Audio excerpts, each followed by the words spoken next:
Hello guys, welcome back to Good Tutorial Tips. In this video I'm going to talk about how to fix Halo Infinite campaigning error, multi-campaigning error which is happening right now, and how we can fix this up. So let's dive into it. So the first one, you just have to go over here on the Steam and you just have to right click and you just have to go to properties and make sure that enable the Steam overlay while in game is disabled. And also once it is done, you just have to forward to the local files. There is an option called verify integrity of game files, so just go for it. So if any kind of corruption is there over there in the game, this will be helping you to fix the issue up. Now you just have to minimize this one and you just have to close this one. This quite a little bit time, so you just have to wait for the integrity of game file. So the next is all about, you have to go here at the top on Steam, then you just have to click on settings.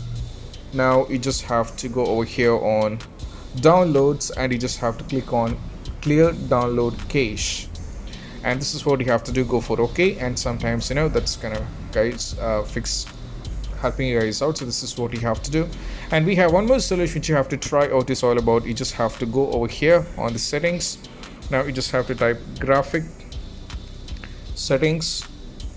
So you just have to go over here and there is an option. So I have already added up some of the game. So you have to find where the game is installed on your PC. It depends on person to person, like where it used to be.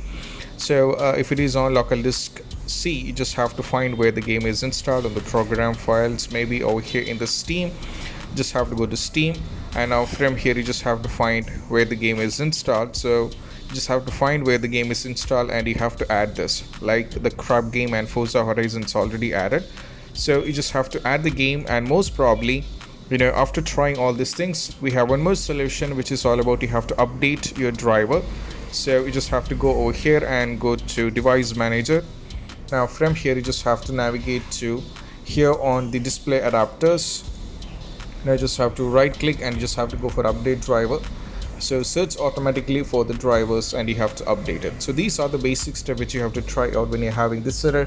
And I hope this video is helpful, and if you find this video helpful, don't forget to subscribe and click on the bell icon for more notifications. See you soon in the next video. Peace out.